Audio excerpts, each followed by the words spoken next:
All right. Hey, everyone. I apologize for the technical difficulties. I'm just going to put on a great presentation for you. We are excited to see you here. We have worked really hard on this presentation and this project throughout the entire semester.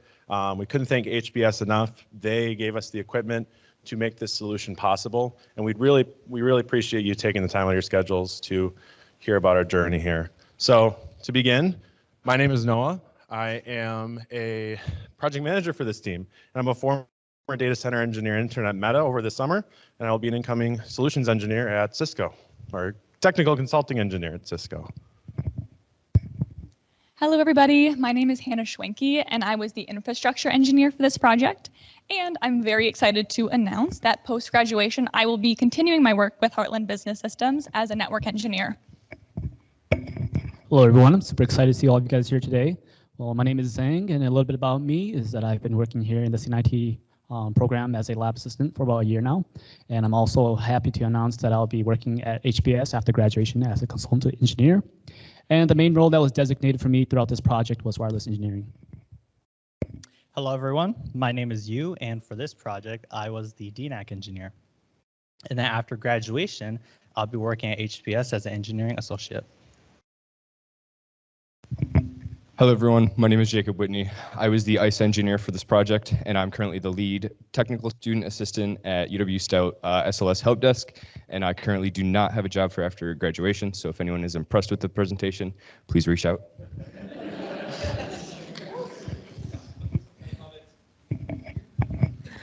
Hi, I'm Mariana Pena, and I was the firewall engineer for this project. One of my greatest achievements here at Stout was that I was the president of Women in IT Security Club, and I'm also going to be a network engineer at Heartland Business Systems. So Irvin Sons GmbH is an international manufacturer of textiles with locations all across Wisconsin. And over the last 10 years, they have experienced consistent growth. Now, while this is great for their company, it has not been as great for their network. They state that there is simply too much manual intervention required, leading to misconfigurations and security concerns. So our process for this project is to take a manually configured network and migrate it over to an SDA software-defined and segmented network. During this migration, both the legacy environment and the new environment must coexist. This not only better represents what ESG would face given that they implement this solution, but also allows them to move over any information or devices that they might need on that new network without having to start from scratch.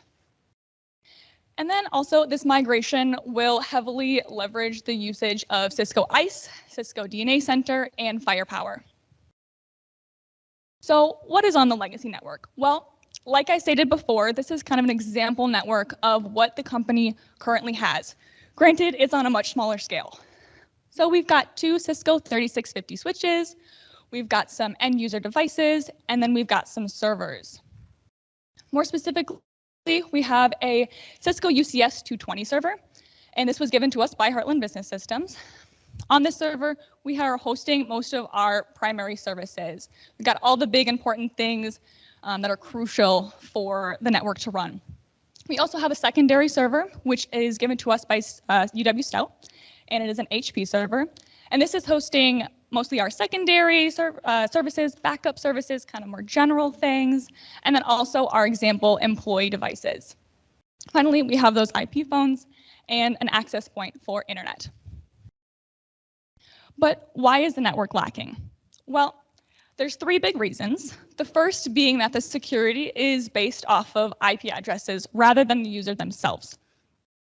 And while I don't know about all of you, I can guarantee that at least some of you have done work with ACLs, access control lists, and know that they can be incredibly tedious to configure and manage.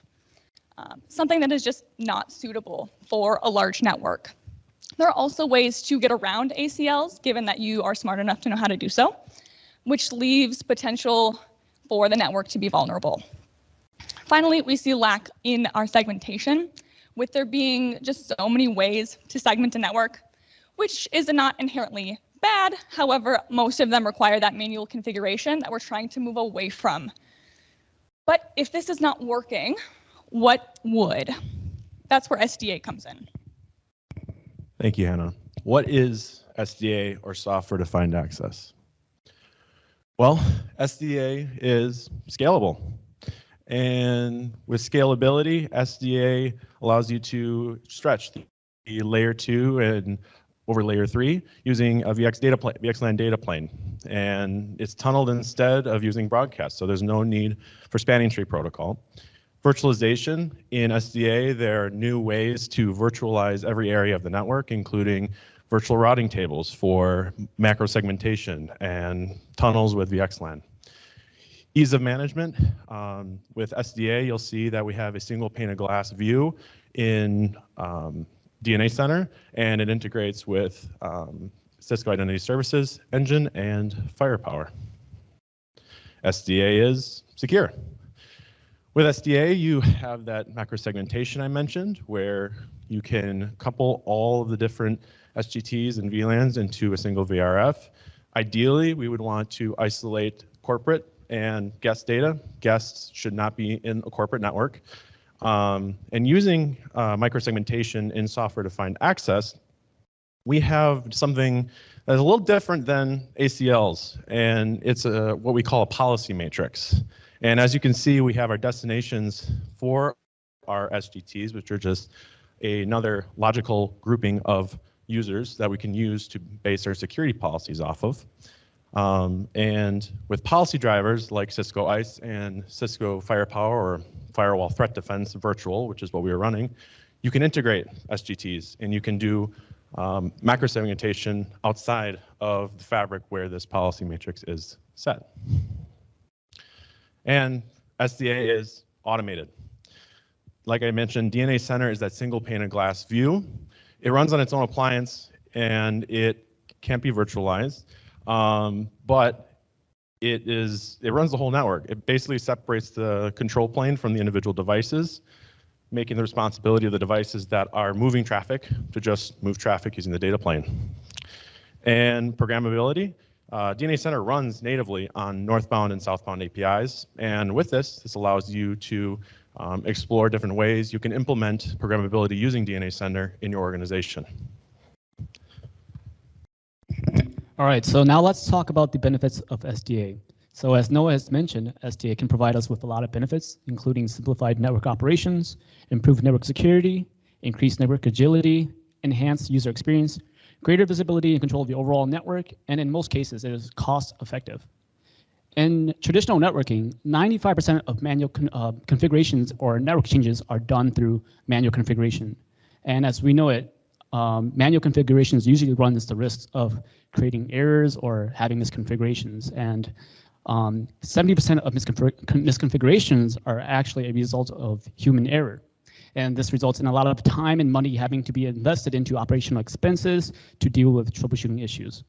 And this is where Cisco SDA comes into play. So Cisco SDA can reduce the amount of time that it takes for you to provision devices to your network by about 67%. It can reduce the time that it takes for you to troubleshoot issues by about 80%. And within a 5-year span, you can expect to see a return on investment of up to 462%. SDA also reduces the impact of security breaches by 48%. And it can reduce the total cost of network operations by 45%. And lastly, it can improve the efficiency of your network management staff by about 49%. So how do you know if Cisco SDA is for you? Well, you first have to consider various factors, such as the size of your network, the amount of users in your network, the complexity of your network requirements, and your budget. So for example, if you're a business like ESG that is consistently growing in size, your network infrastructure is becoming more difficult to manage and maintain over time, then perhaps it is time you look at Cisco SDA as a solution for you and your business to solve these certain issues. And with that being said, although SDA does provide a lot of benefits, it may not be for everyone. So for example, if you're a small to medium business, you probably wouldn't need something like SDA because of its complexity and what it can provide, but you'll be better off just using a traditional networking solution. So with that being said, Cisco SDA is pretty much designed and is a solution that's is for enterprise networks that requires advanced security segmentation and automation capabilities. So what are the core components of Cisco SDA? And the core components of Cisco SDA can be broken down into 4 simple layers.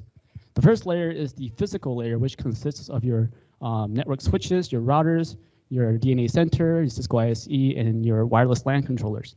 And then in the network layer, you have the underlay, and this consists of your physical network infrastructure that you have in place. And then you also need to have an overlay, which is the virtual logical network topology of your underlay that is designed in Cisco DNA Center. And then for the controller layer, you have the software controllers themselves, which are Cisco DNA Center and Cisco ISE. For the management layer, you have the graphical user interface of DNA Center, and this is the central management plane for every single device throughout your network. So with that being said, I'll pass it on to Noah, and he'll explain a bit more about our SDA topology. So here's the new thing. It's not like our legacy, but it is better managed with DNA Center and with Cisco ISE and Firepower. We have Cisco 9300 Edge, which is our access layer. Our border node has an embedded fabric WLC on it. So we're not actually running on a virtual, but we're rather running it in Cisco DNA Center, actually on that border node. So in our Fusion node, and it's missing a link, but there's a link there, and that Fusion node usually would act as fusing all of the routes together within the legacy and the fabric, so you can create policy. But our Fusion router is the firewall in this case.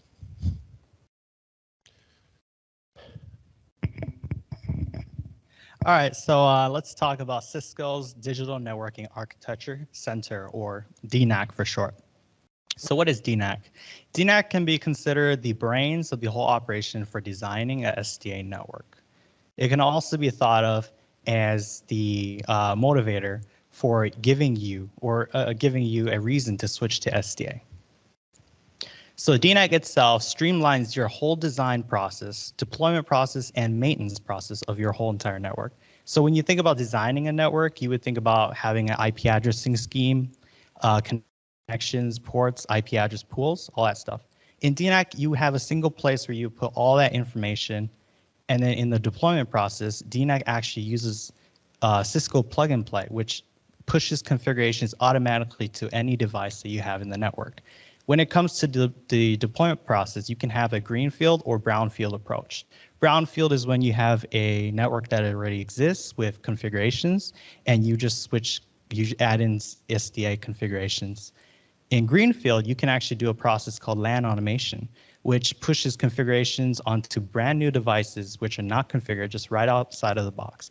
It uses those CLI credentials, IP address pools, DNS, DHCP, all those IP addresses. It configures onto those devices automatically. And then we come to the maintenance process in SDA, which we will play a video to show DNA assurance.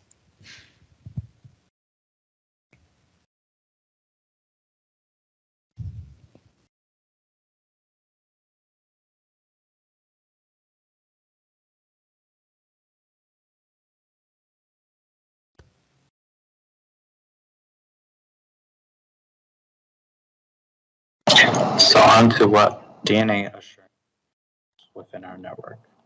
Assurance helps us monitor our network devices, wired clients, wireless clients, and the AAA server itself. In terms of the AAA server, it helps us monitor how many authentication requests are failures and how many authentication requests are successful. In the case of monitoring the network and helping us troubleshoot, assurance provides insight onto how we can solve network issues, such as this, where the 5G radio on the AP is experiencing high utilization. Assurance offers us 5 different such as actions that we can take, and 2 of them have an interactive display where we can actually have DNAC run tests for us. And then on to how we can actually provide security for SDA. Jake will talk about that. So I will talk a little bit about Cisco Identity Services Engine and a little bit about what it is. Cisco ICE acts as our identity services engine for our SDA network. Most commonly, access to networks is handled by IP-based and ACL-based, and that is now leveraged by Identity Services Engine. And so what is the purpose? To connect, to decide, and to manage. So first, ICE connects with all of our other core components on our SDA network, such as Firepower and DNA Center to gather security group tags, pass them to our Firepower instance. Next is to decide, once those connections are made, once new network devices are introduced to our SDA network, ICE's job is to decide to give access or not to give access to a particular device. Once access has been granted, ICE's job is then to manage those network devices and to be visible to the network. There's a lot of core components in ICE, but there's two that I'd mainly like to touch on here, which are security group tags and our policy sets. Here in this screenshot, we can see our security group tags at our top level, which is our policy set flow. And then through here, I also have a demonstration that I can bring up here.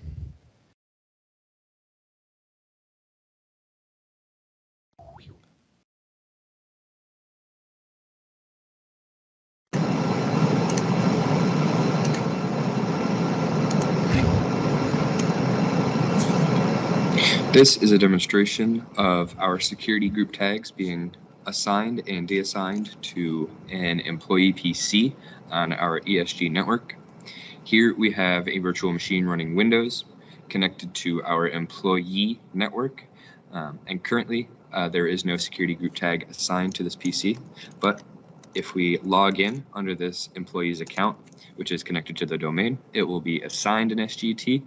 As we'll log in, we'll have access to the internet, which I will show, and after I will log back out to complete our authentication cycle. And we'll go to Identity Services Engine to view the Radius live logs to view the security group tag being assigned. So here inside of the employee PC, we can see that we have access to the internet, resolved there. And what we're going to do is go ahead and sign back out of this machine to complete our authentication. Sign out there.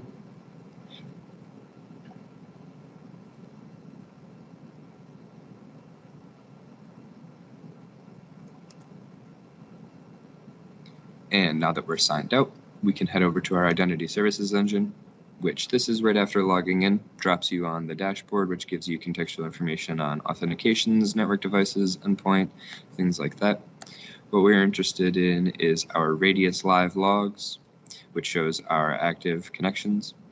We can see here our employee wired identity logged in there. We can see things such as the authentication policy used, the authorization policy used. To look at our SGT, we will go to our detailed report of the session. In here, this will give you the steps that it took to authenticate using Radius. You can get other information such as time, date, location, response time, things like that. What we're interested in is here at the bottom, our results, which we can observe the CTS security group tag of 0384-10. This demo is to show the macro and micro segmentation of our walled garden SDA network.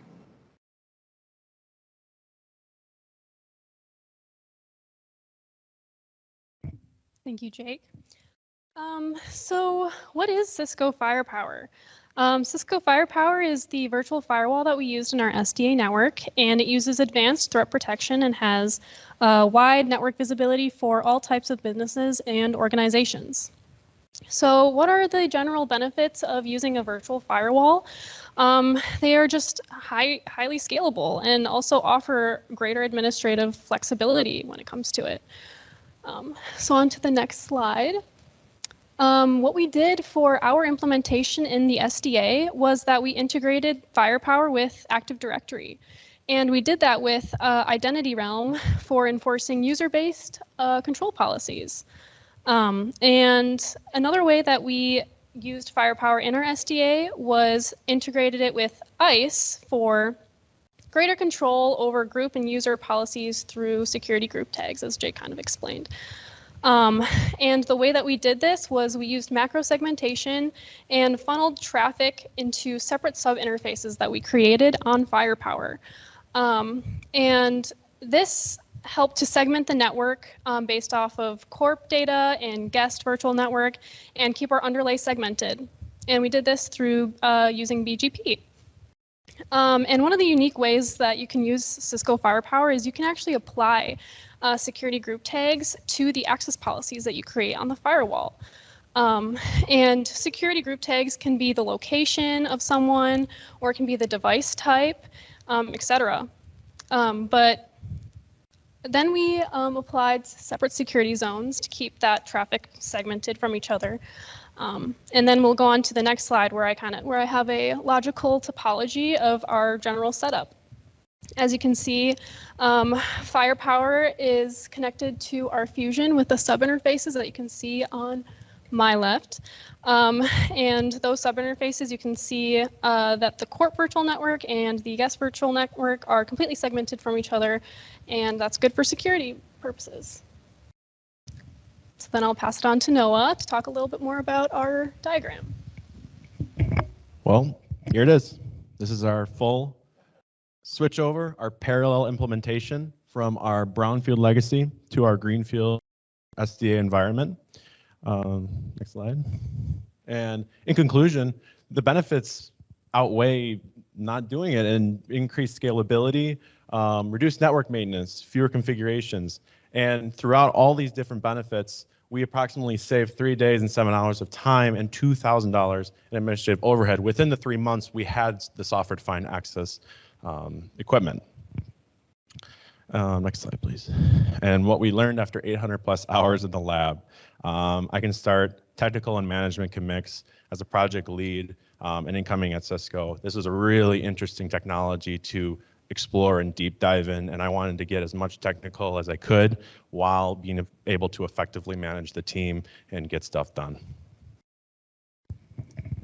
I learned that even if you're going to sound really silly, just ask the questions. This was a pretty advanced topic for me specifically. I'm sure all of us can agree. And just asking those questions, maybe you should know them already. But like, if you don't, you got to ask the questions to know.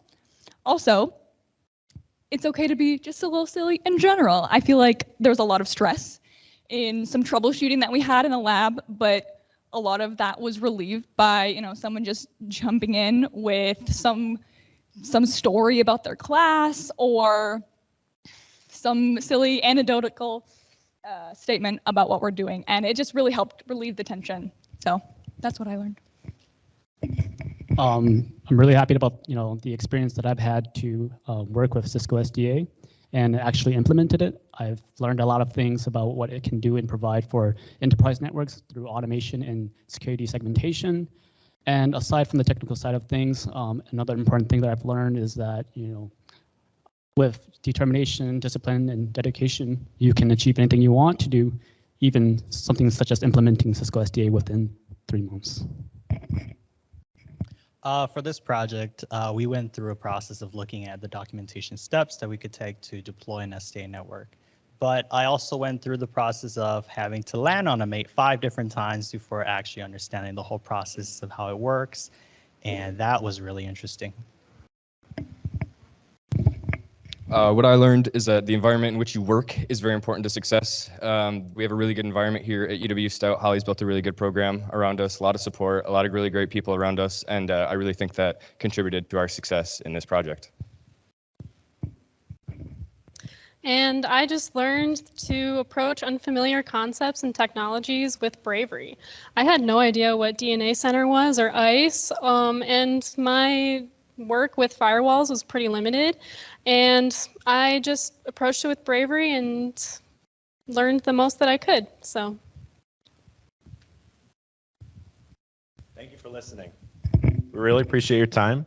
I'll be here after to answer any questions. Due to the technical difficulties, we really ran out of time, but I'm willing to stay and talk and chat and make connections with y'all. That's what our rack looked like at the end, and this is my great team. So thank you.